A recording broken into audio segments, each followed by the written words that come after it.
Hello everyone, मैं हूं शिवाली और आप देख रहे हैं नॉलेज प्लस यूट्यूब चैनल। तो आज हम आपके लिए लेके आए हैं 10th इंग्लिश में प्रोज के अंतर्गत लेसन 2, जिसका नाम है अ लेटर टू गॉड और जिसको रिटन किया है जी.एल. फंड्स ने।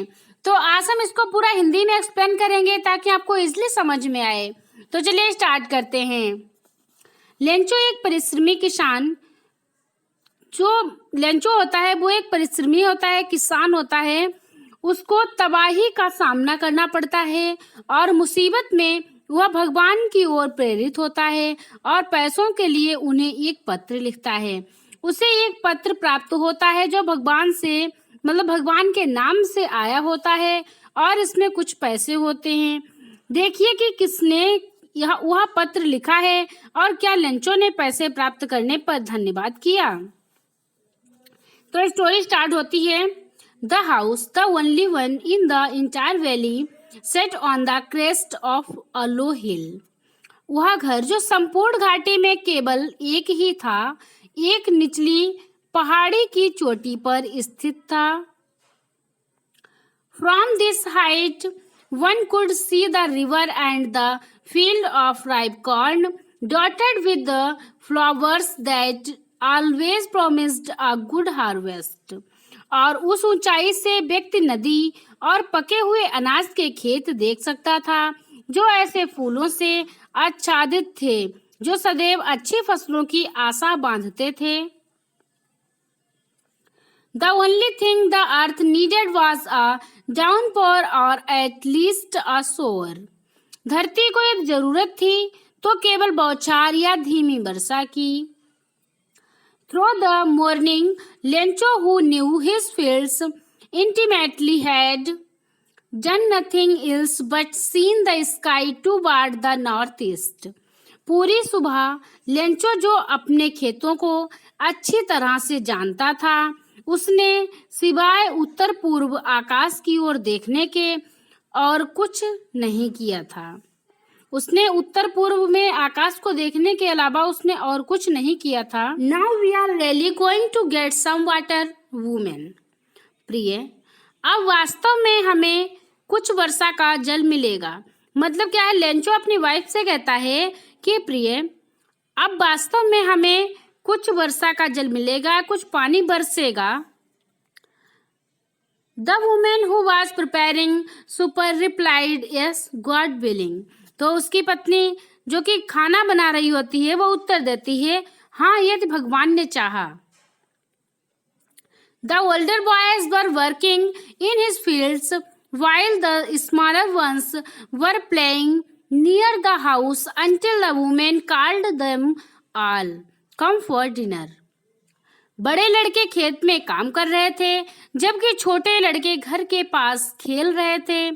तब माँ, जो महिला होती है, जो लेंचो की पत्नी होती है माँ, उसने जब उन सबको आवाज दी खाने के लिए आओ। It was during the meal that, just as Lencho had predicted, big drops of rain began to fall. भोजन के समय, ठीक जैसा कि लेंचो ने भविष्यवाणी की थी, वर्षा की बड़ी बड़ी बूंदें गिरने लगीं। In the northeast, huge mountain of clouds could be seen approaching. उत्तर पूर्व में बड़े बड़े पहाड़ जैसे बादल आते हुए दिखाई दिए। The air was fresh and sweet. हवा में ताजगी और भीनी भीनी सुगंध थी। The man went out for no other reason than to have the pleasure of feeling the rain on his body, and when he returned he exclaimed. वह व्यक्ति लेंचो जो था वह बाहर चला गया। इसका कारण वर्षा के सुख को अपने शरीर पर अनुभव करने के अतिरिक्त और कुछ नहीं था। और जब वह वापस आया तो वह विस्मय से बोला, तो उसने विस्मय से कहा, These are not raindrops falling from the sky, they are new coins. ये आकाश से गिर रही वर्षा की बूंदें नहीं हैं, ये नए सिक्के हैं। The big drops are 10 cent pieces and the little ones are 5s. तो लेंचो ने वापस लौटकर कहा कि ये आकाश से गिर रही जो वर्षा की बूंदें हैं वो बूंदें नहीं हैं, ये नए सिक्के हैं। और जो बड़ी बूंदें हैं वो 10 सेंट के सिक्के हैं और जो छोटी बूंदें हैं वो 5 सेंट के सिक्के हैं। With a satisfied expression, he regarded the field for ripe corn with its flowers draped in the curtain of rain. एक संतुष्ट भाव से उसने अपने पके अनाज से भरे खेतों को वर्षा की चादर से ढका हुआ देखा। But suddenly strong wind began to blow, and along with the rain very large hailstones began to fall. परंतु अकस्मात तेज हवाएं चलने लगीं और वर्षा के साथ बहुत बड़े बड़े ओले गिरने लगे। These truly did resemble new silver coins. वे ओले सचमुच नए चांदी के सिक्कों के समान प्रतीत होते थे। The boys, exposing themselves to the rain, ran out to collect the frozen pearls. लड़के उन जमे हुए मोतियों को इकट्ठा करने के लिए वर्षा में भागने लगे। It is really getting bad now, exclaimed the man. यह वास्तव में बुरा हो रहा है, लेंचो ने कहा। यह वास्तव में बुरा हो रहा है। I hope it passes quickly.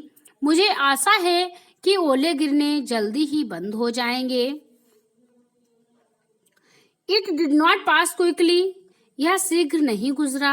For an hour the hail rained on the house, the garden, the hillside, the cornfield, on the whole valley. 1 घंटे तक ओले मकान, बाग, पहाड़ी के ढलान, अनाज के खेत, संपूर्ण घाटी पर गिरते रहे। The field was white as if covered with salt. पूरा खेत सफेद हो गया जैसे कि नमक से ढक गया हो। Not a leaf remained on the trees. वृक्षों पर एक भी पत्ता नहीं रहा था। The corn was totally destroyed. अनाज पूर्णतः नष्ट हो गया। The flowers were gone from the plants. पौधों से फूल झड़ गए। लेंचो's soul was filled with sadness. Lencho की आत्मा दुखी हो गई। When the storm had passed, he stood in the middle of the field and said to his sons. जब तूफान थम गया वह अपने खेत के बीच खड़ा था और उसने अपने बेटों से कहा, A plague of locusts would have left more than this. एक टिड्डी दल के हमले के बाद भी इससे ज्यादा बच जाता है या बच जाता। The hail has left nothing. This year we will have no corn. ओलों ने कुछ नहीं छोड़ा। इस वर्ष हमें अनाज नहीं मिलेगा। तो यही थी आज की वीडियो। आई होप आपको एक्सप्लेनेशन समझ में आया होगा और आपको वीडियो अच्छी लगी होगी। सो प्लीज़ अगर आपको वीडियो पसंद आई हो तो वीडियो को लाइक करें। अगर आपको वीडियो हेल्पफुल लगी हो तो वीडियो को शेयर करें और फाइनली हमारे यूट्यूब चैनल को सब्सक्राइब करें ताकि आने वाली नेक्स्ट वीडियो आपको टाइम पर मिल जाए। और अगर इससे रिलेटेड आपके माइंड में कोई क्वेश्चन है तो वो भी आप हमें कमेंट में पूछ सकते हैं। Thanks for listening my voice.